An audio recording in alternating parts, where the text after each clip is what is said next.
I arrived at the gala breathless from climbing stairs and adjusting my dress, excited about the opportunity to network and connect with industry leaders. But as I walked through the grand foyer, something felt off. A wave of whispers and odd glances swept past me. I looked down at my outfit, a smart tailored suit, yet here I was, invisible. To them, I was just another face in a crowd, a black woman with an unassuming demeanor. "Excuse me, ma'am." One security officer stepped in front of me, his tone suggesting urgency. "The restrooms are down that way." It struck me like a hammer, a gut punch. I hadn't even made it past the entrance before being mistaken for a janitor. I forced a smile, but inside my heart was racing rage mixing with the bitterness of that moment. I swallowed hard, pushing down my frustration. They had no idea that behind this facade of a worker was Dr. Amara Fields, the CEO of Firelight Holdings and majority shareholder of Crescent Systems. You see, Crescent was in shambles, plagued by fraud and toxicity. 847 harassment complaints filed, victories for the bullies, and whispers of a culture built on fear. The reason for my undercover mission was simple: a thorough audit meant to expose the rot. But here in this gala, the glitzy facade contrasted sharply with Crescent's dark reality.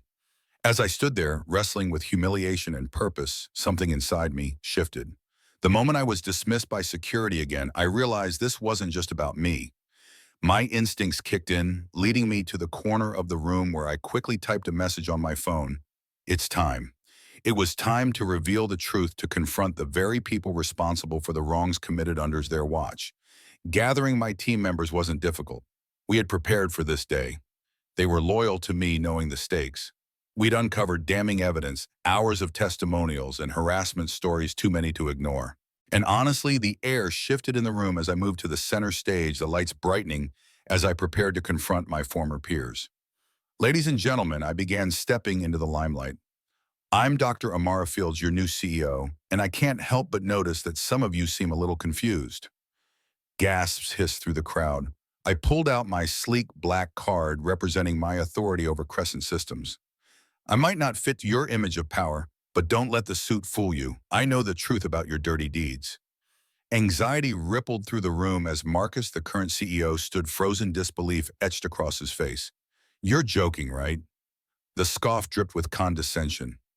"You expect us to believe?" "No, Marcus, I didn't need your validation because I had the facts." I recounted the findings: rampant fraud, harassment complaints, all buried beneath layers of secrecy. "You all have a choice to make," I declared, voice steady, eyes sharp. "Cooperate with me or face the consequences."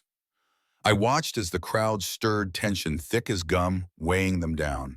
The timer started, every tick marked their fate. One by one, the board members reluctantly signed, but Marcus hesitated, the sweat beading on his forehead, eyes darting as if searching for an escape. "Is the truth making you uncomfortable, Marcus?" I asked, letting my words hang like heavy curtains in the silence. "You built this throne, and now it's your turn to face the music." He blinked, but my team had the leverage. It felt good to see him squirm as he eventually signed, sealing his and others' fate. "I'm firing all of you," I announced, suppressing the thrill that bubbled within me at the utter power dynamic shift. "You think your legacies are untouchable? Think again. You're done here." The realization settled like a cold draft. Every heart dropped as I laid out the consequences of their actions: tarnished legacies, loss of corporate access, and accountability for toxic culture. As the dust settled, my focus switched to rebuilding. We recreated Crescent Systems, rebranded as Firelight Crescent.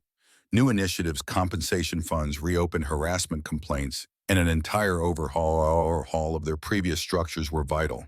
The Phoenix Protocol was implemented, ensuring future monitoring of internal behavior.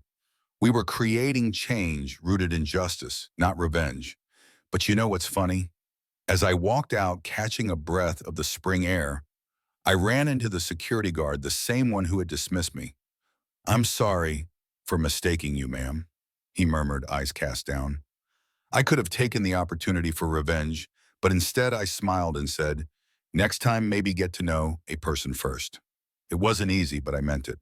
Later, as I reflected on this journey of torment to triumph, I realized this whole experience wasn't merely about dismantling those who underestimated me. It was about recognizing my power and advocating for the voices that had been silenced for too long.